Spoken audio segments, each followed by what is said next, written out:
$5 billion বাণিজ্য ঘাটতির জন্য 35% মার্কিন শুল্ক আরোপ অযৌক্তিক বললেন অর্থ উপদেষ্টা। ইউএসটিআর এর সঙ্গে বৈঠক ইতিবাচক ফলের আশা প্রেস সচিবের। সংস্কার ও বিচার ছাড়া নির্বাচন চায় না এনসিপি। ভারতের আগ্রাসনের বিরুদ্ধে আবরারের দেখানো পথেই হাঁটছে দল। কুষ্টিয়া মেহেরপুরের জুলাই পদযাত্রায় নেতারা। বিএনপির নামে চলছে পরিকল্পিত অপপ্রচার। প্রশাসনিক স্থবিরতায় বেড়েছে মব কালচার। মন্তব্য রিজভির। ভিন্ন মত দমন নয়, প্রকাশের সুযোগ দেয় জোর মির্জা ফখরুলের।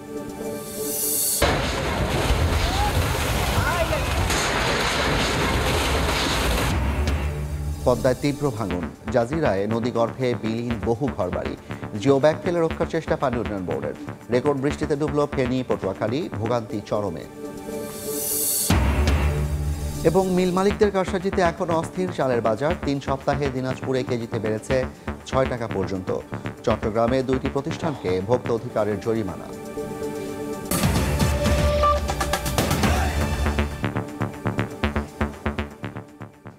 জনপদের সময়ের সঙ্গে আছি আমি জাফর সাদিক। বাংলাদেশি পণ্যে 35% মার্কিন শুল্ক কার্যকর হলে চাপে পড়বে রপ্তানি খাত। প্রতিযোগিতায় টিকতে না পেরে যুক্তরাষ্ট্রের বাজার থেকে ছিটকে পড়ার শঙ্কার কথা জানান সিপিডির সম্মাননীয় ফেলো ডক্টর মোস্তাফিজুর রহমান। তবে অর্থ উপদেষ্টা ডক্টর সালেহউদ্দিন আহমেদ বলছেন, 5 বিলিয়ন বাণিজ্য ঘাটতির জন্য চড়া শুল্ক আরোপ অযৌক্তিক। আর প্রধান উপদেষ্টার প্রেস সচিব শফিকুল আলম জানান, শুল্ক ইস্যুতে এখনও দেন দরবার চালিয়ে যাচ্ছে বাংলাদেশ। 10 ও 11 জুলাই মার্কিন বাণিজ্য প্রতিনিধিদের সঙ্গে বাণিজ্য উপদেষ্টার বৈঠকে মিলিত হতে পারে ইতিবাচক ফল। চলতি বছর এপ্রিলে দেশে দেশে পাল্টা শুল্ক আরোপ ঘোষণা করেন মার্কিন প্রেসিডেন্ট ডোনাল্ড ট্রাম্প। সে সময় বাংলাদেশি পণ্যের ওপর 37% ট্যারিফ আরোপ করা হয়। তৈরি পোশাক রপ্তানি নিয়ে তৈরি হয় শঙ্কা। এর পরপরই প্রধান উপদেষ্টা ডক্টর মোহাম্মদ ইউনুস নতুন শুল্ক নীতি 3 মাসের জন্য স্থগিত করতে চিঠি লেখেন ডোনাল্ড ট্রাম্পকে। এতে সাড়াও মেলে। দর কষাকষি শুরু করে বাংলাদেশ। যুক্তরাষ্ট্র থেকে আমদানি করা প্রায় সকল পণ্যের উপর সহায়তার আশ্বাস দেয় সরকার। এত কিছুর পরও বাংলাদেশি পণ্যে প্রচলিত 15% শুল্কের উপর বাড়তি আরও 35% ট্যারিফ দিয়েছে ট্রাম্প প্রশাসন, যা কার্যকর হবে 1 আগস্ট থেকে। এমন বাস্তবতায় গবেষণা প্রতিষ্ঠান সিপিডির সম্মানীয় ফেলো অধ্যাপক ডক্টর মোস্তাফিজুর রহমান বলছেন, নতুন শুল্ক নীতি কার্যকর হলে প্রতিযোগিতায় টিকতে না পেরে মার্কিন বাজার থেকে ছিটকে পড়তে পারে বাংলাদেশ। আমাদের রপ্তানিকারকদের প্রতিযোগিতা সক্ষমতার উপর মারাত্মক একটা নেতিবাচক প্রভাব ফেলবে এবং আমার মনে হয় যে বাজারটা আস্তে আস্তে ভিয়েতনামের কাছে চলে যাবে। তবে অর্থ উপদেষ্টা বলছেন, যুক্তরাষ্ট্রের সঙ্গে বাংলাদেশের বাণিজ্য ঘাটতি $5 বিলিয়ন। তাই 35% শুল্ক আরোপ যৌক্তিক নয়। আমাদের এত কম ডেফিসিট, আমরা চেষ্টা করছি যে আমাদের এত কম ডেফিসিটে এত শুল্ক দেওয়ার তো কোনো জাস্টিফিকেশন থাকে না। প্রধান উপদেষ্টার প্রেস সচিব শফিকুল আলম সময় সংবাদকে দেয়া সাক্ষাৎকারে জানান, 9 জুলাই মার্কিন বাণিজ্য প্রতিনিধিদের সঙ্গে বাণিজ্য উপদেষ্টার বৈঠকে মিলতে পারে ইতিবাচক ফল। আর ট্যারিফ অপরিবর্তিত থাকলে আছে বিকল্প পরিকল্পনাও। ট্যারিফ নেগোসিয়েশনটা এমন একটা কনক্লুশন হবে যার দ্বারা আমরা এবং ইউএস দুইটা কান্ট্রি উইন উইন হবে। আমরা যে শুধু ইউএস এর উপরই ডিপেন্ডেন্ট তা না, ইউরোপিয়ান ইউনিয়নের সমস্ত দেশেই আমরা পাঠাচ্ছি। নতুন নতুন মার্কেট এমার্জ করতেছে। এছাড়া তৈরি পোশাকের উপর নির্ভরশীলতা কমাতে রফতানি পণ্যে বৈচিত্র্য আনতে কাজ করছে সরকার। আমরা খুব নিবিড়ভাবে করেছি। নাজমুস সালেহী, সময় সংবাদ, ঢাকা। যারা টাকা দিয়ে ভোট কেনে তারা 5 বছরের জন্য ভোটারদের গোলাম বানিয়ে দেয়। তাই সংস্কার ও বিচার ছাড়া নির্বাচন চায় না এনসিপি। মেহেরপুরে দেশ গড়তে জুলাই পদযাত্রায় কথা বলেছেন হাসনাত আবদুল্লাহ। এদিকে কুষ্টিয়ায় পথসভায় আহ্বায়ক নাহিদ ইসলাম বলেছেন, ভারতের আগ্রাসনের বিরুদ্ধে শহীদ আবরার ফাহাদের দেখানো পথেই হাঁটছে এনসিপি। আব্দুল হালিমের ছবিতে আবদুল্লাহ আল মামুন রুবেলের প্রতিবেদন।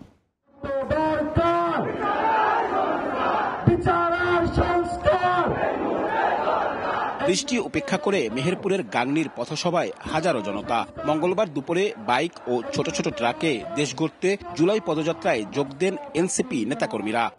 স্লোগানে মুখর হয়ে ওঠে পুরো এলাকা।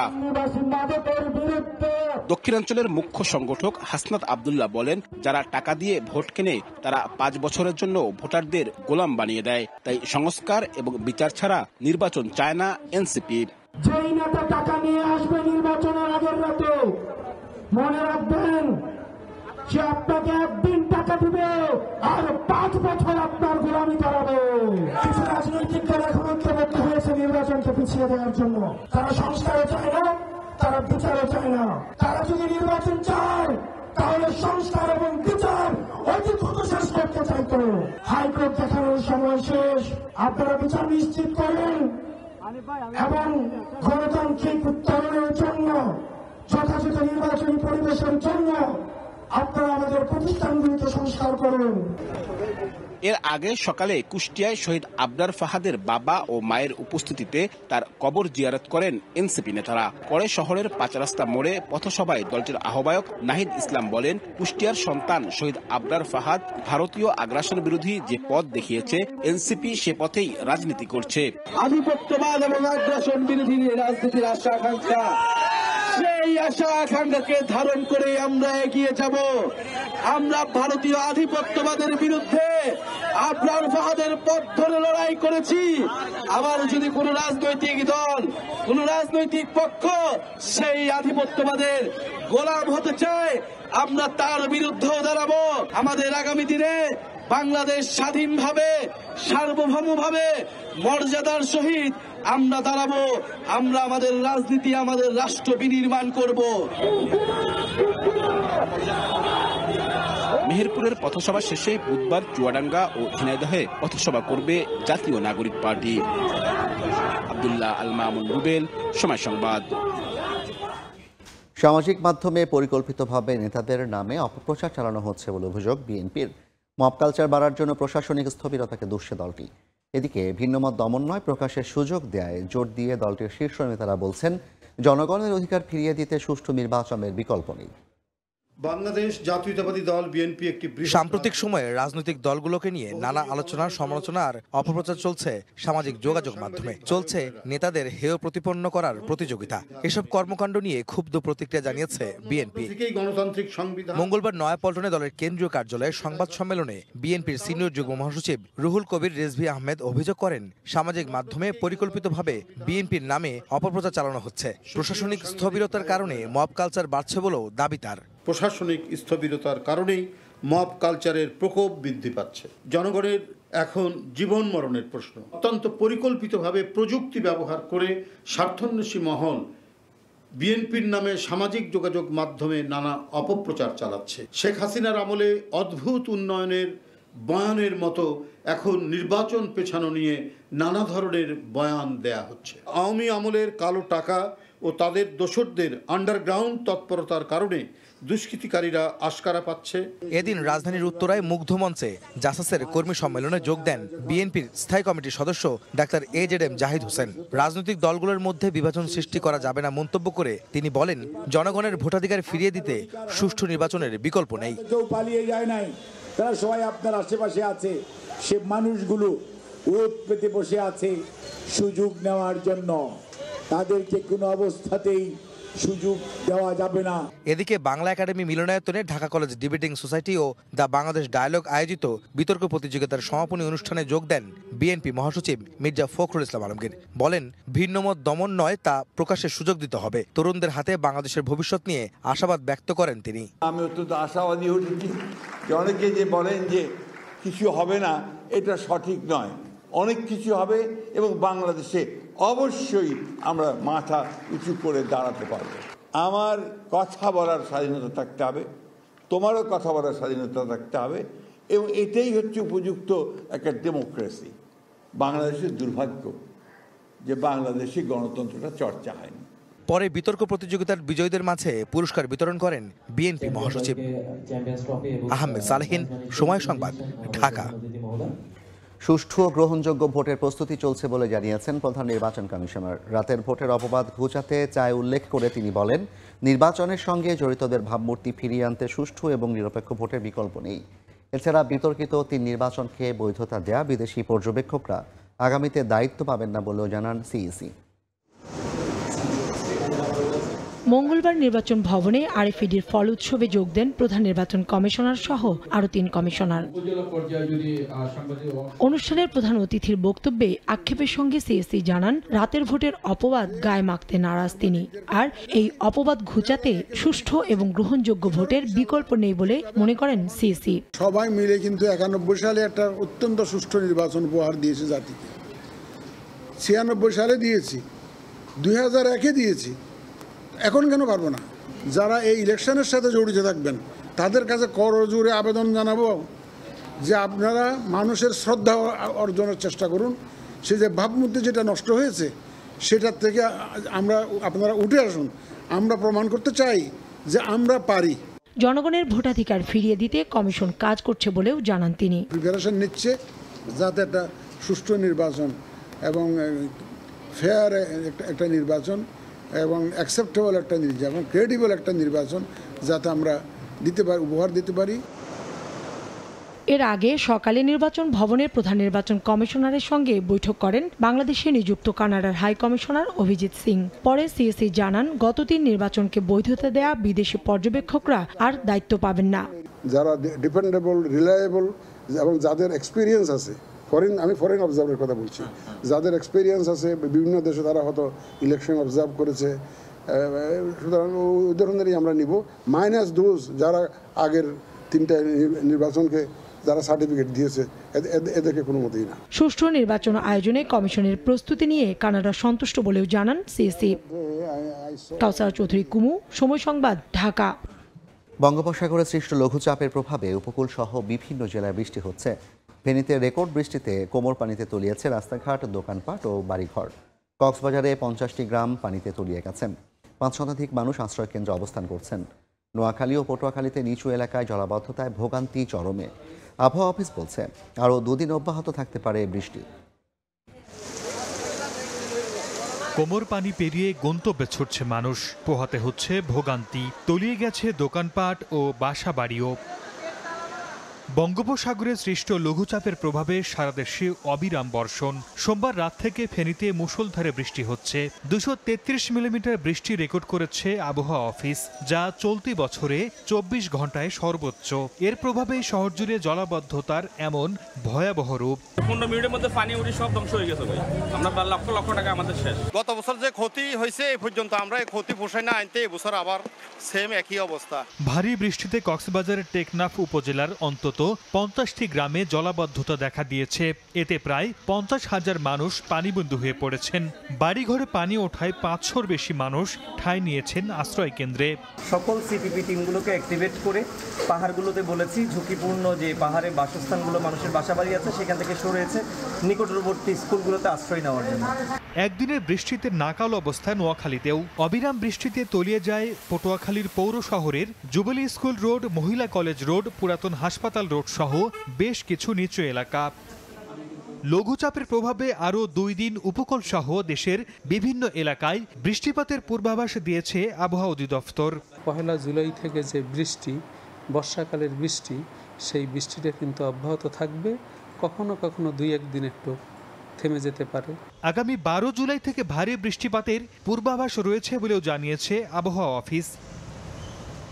সরদার মোহাম্মদ আরিফ, সময় সংবাদ। পদ্মা নদীতে আবারও শুরু হয়েছে ভাঙন। ইতোমধ্যে শরীয়তপুরের জাজিরায় নদীগর্ভে বিলীন হয়েছে ঘরবাড়ি, দোকানপাট। সব হারিয়ে অসহায় দিন কাটছে ক্ষতিগ্রস্তদের। এমন পরিস্থিতিতে জিও ব্যাগ ফেলে ভাঙন ঠেকানোর চেষ্টায় পানি উন্নয়ন বোর্ড। শরীয়তপুর থেকে BM ইসরাফিলের পাঠানো তথ্য ছবি নিয়ে রিপোর্ট। রুদ্ররূপে পদ্মা নদী, মুহূর্তেই বিলীন হচ্ছে সড়ক, বসতভিটা ও দোকানপাট।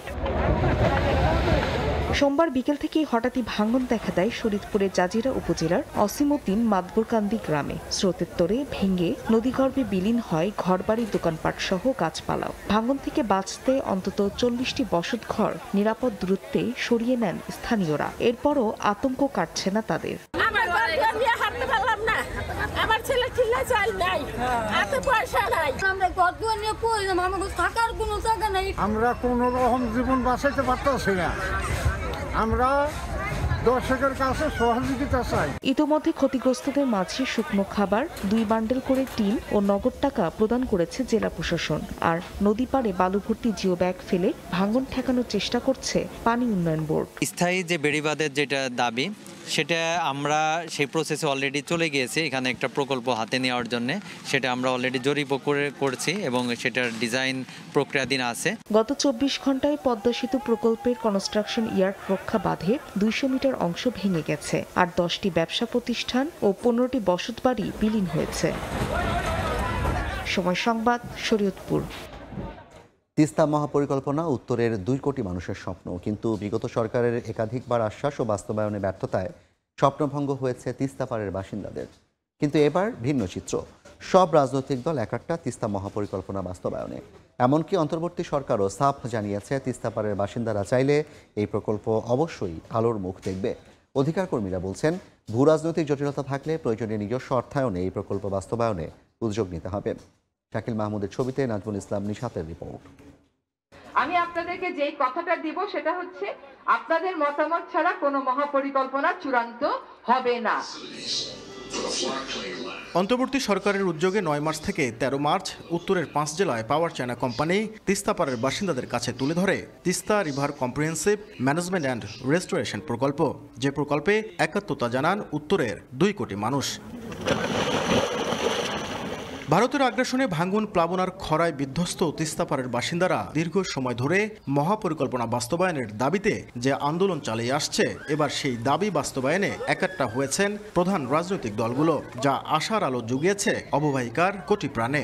তিস্তা পাড়ের 11টি পয়েন্টে আপনারা কর্মসূচি পালন করেছেন। আপনাদের এই আন্দোলন অবশ্যই ইনশাল্লাহ বৃথা যাবে না। আপনাদের এই আন্দোলনে তিস্তা মহাপরিকল্পনা বাস্তবায়ন ত্বরান্বিত হবে। তিস্তা মহাপরিকল্পনারে নিয়ে কোনো ধরনের টালবাহানা জাতীয় নাগরিক পার্টি মেনে নেবে না। বাস্তবসম্মতভাবে এবং কুড়িগ্রামকে কোনো ধরনের যাতে অবহেলা না করা হয় সেইভাবে এই পরিকল্পনা বাস্তবায়ন করতে হবে। অধিকার কর্মীরা বলছেন, ভূরাজনৈতিক জটিলতা থাকলে প্রয়োজনে নিজস্ব অর্থায়নে এই প্রকল্পের কাজ বাস্তবায়নে উদ্যোগ নিতে হবে। আমাদের নিজস্ব অর্থায়নে এই প্রকল্প বাস্তবায়নে কোনো অসুবিধা হবে না, এবং ভূরাজনৈতিক যে নানা টানাপোড়ন চলতেছে এই টানাপোড়ন এবং দৌড় তো থাকবে না। উত্তরের কোটি মানুষের জীবন জীবিকার প্রশ্নে বহু আকাঙ্ক্ষিত তিস্তা মহাপরিকল্পনা বাস্তবায়নের কাজের শুরুটা হোক অন্তর্বর্তী সরকারের হাত ধরেই প্রত্যাশা নদীপাড়ের বাসিন্দাদের। নাজমুল ইসলাম নিশাত, সময় সংবাদ, রংপুর। কক্সবাজারের হিমছড়ি সৈকতে গোসলে নেমে চট্টগ্রাম বিশ্ববিদ্যালয়ের এক শিক্ষার্থীর মৃত্যু হয়েছে। এখনও নিখোঁজ আরও 2 শিক্ষার্থী। চট্টগ্রাম বিশ্ববিদ্যালয়ের 2023-24 সেশনের ডেভেলপমেন্ট স্টাডিজের 5 শিক্ষার্থী কক্সবাজারে ঘুরতে আসেন। সকালে হিমছড়ি সৈকতে গিয়ে 2 জন বাঁধের উপরে বসেছিলেন, আর বাকি 3 জন সাগরে গোসলে নামেন। এ সময় ঢেউয়ের তোড়ে ভেসে যান তারা। খবর পেয়ে ফায়ার সার্ভিস, টুরিস্ট পুলিশ ও লাইফগার্ড কর্মীরা উদ্ধার কাজ শুরু করে। শাবাব নামে একজনের মরদেহ উদ্ধার করা হয়। এখনও নিখোঁজ রয়েছে অরিত্র হাসান ও আসিফ আহমেদ নামে আরও 2 জন। নানা অনিয়মের অভিযোগে চট্টগ্রাম সিটি কর্পোরেশনের প্রধান নির্বাহী কর্মকর্তা শেখ মোহাম্মদ তৌহিদুল ইসলামের বিরুদ্ধে মানববন্ধন ও বিক্ষোভ হয়েছে নগরীতে। সকালে নগরীর টাইগার পাসের নগর ভবনের সামনে সচেতন চট্টগ্রামবাসীর ব্যানারে এ কর্মসূচি পালন করা হয়। এ সময় ব্যানার ও ফেস্টুন নিয়ে তৌহিদুল ইসলামের বিরুদ্ধে নানা স্লোগান দেন তারা। প্রধান নির্বাহীর বিরুদ্ধে তুলে ধরেন নানা অনিয়মের অভিযোগ। বিগত সরকারের দোষর দাবি করে তার অপসারণ চান আন্দোলনকারীরা। এখন অস্থির দিনাজপুরের চালের বাজার। চাল ব্যবসায়ীদের দাবি, অতিরিক্ত মুনাফার লোভে দাম বাড়িয়ে দিয়েছেন মিল মালিকরা। তবে এর পেছনে খাদ্য বিভাগের সঠিক নজরদারির অভাবকে দুষলেন ভোক্তারা। গোলাম নবী দুলালের তথ্য, মঞ্জিদ আলম শিমুলের ছবি নিয়ে রিপোর্ট। সরবরাহ এবং মজুদ পর্যাপ্ত, এরপরও লাফিয়ে লাফিয়ে বাড়ছে চালের দাম। 3 সপ্তাহে দাম বেড়েছে প্রকারভেদে কেজি প্রতি 4 থেকে 6 টাকা। চালের এমন ঊর্ধ্বমুখী দামে নাভিশ্বাস ভোক্তাদের। সরকারি পর্যায়ে কোনো নজরদারি বা তদারকি না থাকায় ক্রেতারা ভুগছেন বলে অভিযোগ তাদের। চালের দাম আগে কম ছিল, এখন চালের দাম বাড়ে গেছে। আমরা তো মধ্যবিত্ত, আমরা তো মানে কি না কুল কিনারা কুচি পাই না। ব্যবসায়ীরা বরাবরের মতো দোষ চাপালেন মিল মালিকদের উপর। তাদের দাবি, উচ্চ মূল্য ছাড়া মিলাররা চাল ছাড়ছেন না, এজন্য বাধ্য হয়ে বেশি দামে বিক্রি করতে হচ্ছে। মিলাররা এখন তো সব ধান তো শুকায় নিছে, শুকায় সব স্টকে চলে গেছে, এখন তো কৃষকের কাছে কোনো ধান নেই। দাম বাড়া আর কমা এগুলো আসলে মিলারদের কারসাজি। তবে যদি কেউ ধান চাল মজুত রাখে তার বিরুদ্ধে ব্যবস্থা নেওয়ার দাবি জানিয়েছেন চালকল মালিক গ্রুপের নেতারা। বাংলাদেশের বিভিন্ন গুদামে লক্ষ লক্ষ টন ধান মজুদ আছে, চাল মজুদ আছে, যাদের কোনো অনুমতি নেই, কিচ্ছু নেই। তো এগুলো আসলে আমার মনে হয় যে সরকারের উচিত এই জিনিসগুলোকে পয়েন্ট আউট করে এনাদেরকে আইনের আওতায় বা সব খাদ্য অধিদপ্তরের আওতায় এনে ব্যবসা করানো উচিত। দিনাজপুরে বোরো আবাদ হয় 1,74,000 হেক্টর জমিতে, যা থেকে উৎপাদন হয়েছে 6 লাখ মেট্রিক টন চাল। সময় সংবাদ, দিনাজপুর। দীর্ঘ 5 মাস পর হিলি স্থলবন্দর দিয়ে আবারও শুরু হলো ভারতে পণ্য রপ্তানি। এতে বন্দর শ্রমিকদের ব্যস্ততা বেড়েছে, সচল হয়েছে বাণিজ্যিক কার্যক্রম। হিলি স্থলবন্দর দিয়ে 10,000 কেজি ম্যাঙ্গো ড্রিঙ্কস রপ্তানির মধ্য দিয়ে আয় হয়েছে $2,983 মার্কিন ডলার। আর 29,200 কেজি সুপারি রপ্তানির মূল্য $1,22,640। টেকনিক্যাল পদমর্যাদা প্রদান ও 11তম গ্রেডে উন্নীতকরণ সহ 6 দফা দাবিতে সারা দেশে অবস্থান কর্মসূচি পালন করেছেন স্বাস্থ্য সহকারীরা। 1 আগস্টের মধ্যে 6টি দাবি বাস্তবায়ন না হলে কমপ্লিট শাটডাউন কর্মসূচিতে যাওয়ার ঘোষণা দেন তারা। দাবি আদায়ের জন্য বৃষ্টি উপেক্ষা করে স্বাস্থ্য সহকারীদের অবস্থান, নানা বঞ্চনার কথা তুলে ধরে সরকারের কাছে জানান দাবি দেওয়া। টেকনিক্যাল পদমর্যাদা প্রদান ও 11তম গ্রেডে উন্নীতকরণ সহ 6 দফা দাবিতে একযোগে দেশের বিভিন্ন সিভিল সার্জনের কার্যালয়ের সামনে অবস্থান নেন স্বাস্থ্য সহকারীরা। এ সময় তারা মাথায় পতাকা ও হাতে প্ল্যাকার্ড নিয়ে বিভিন্ন স্লোগানে নিজেদের দাবি দেওয়া তুলে ধরেন। বক্তারা বলেন, প্রান্তিক জনগোষ্ঠীর সেবায় স্বাস্থ্য সহকারীদের অপরিসীম ভূমিকা থাকলেও দীর্ঘদিন ধরে বৈষম্যের শিকার হচ্ছেন তারা। আগামী 1 আগস্টের মধ্যে 6টি দাবি বাস্তবায়ন না হলে কমপ্লিট শাটডাউন কর্মসূচিতে যাওয়ারও ঘোষণা দেন আন্দোলনকারীরা। নিয়োগ বিধি সংশোধনটা হচ্ছে আমাদের প্রথম দাবি। আমরা আর কতদিন কতকাল আমরা এই মুখ বুজে সহ্য করব আমাদের সম্মান স্বীকৃতি ন্যায্য আদায়ের জন্য? আমাদের দাবি না বাস্তবায়ন পর্যন্ত, বিশেষ করে সরকারি জিও পর্যন্ত আমরা এটা চালিয়ে যাব। দাবি আদায় না হলে আগামী 1 সেপ্টেম্বর থেকে সম্প্রসারিত টিকাদান কর্মসূচি সহ সব কার্যক্রম বন্ধের হুঁশিয়ারি দেন মেডিকেল অ্যাসিস্ট্যান্টরা। সর্দার মোহাম্মদ আরিফ, সময় সংবাদ। জনপদের সময়ের শীর্ষ সংবাদগুলো জানিয়ে দিচ্ছে আরেকবার। $5 বিলিয়ন বাণিজ্য ঘাটতির জন্য 35% মার্কিন শুল্ক আরোপ অযৌক্তিক বললেন অর্থ উপদেষ্টা। USTR এর সঙ্গে বৈঠকে ইতিবাচক ফল আশা প্রেস সচিবের। সংস্কার ও বিচার ছাড়া নির্বাচন চায় না এনসিপি। ভারতের আগ্রাসনের বিরুদ্ধে আবরারের দেখানো পথেই হাঁটছে দল। কুষ্টিয়া মেহেরপুরে জুলাই পদযাত্রায় নেতারা। এবং বিএনপির নামে চলছে পরিকল্পিত অপপ্রচার, প্রশাসনিক স্থবিরতায় বেড়েছে মব কালচার, মন্তব্য রিজভির। ভিন্নমত দমন নয়, প্রকাশের সুযোগ দেওয়ার জোর দাবি মির্জা ফখরুল।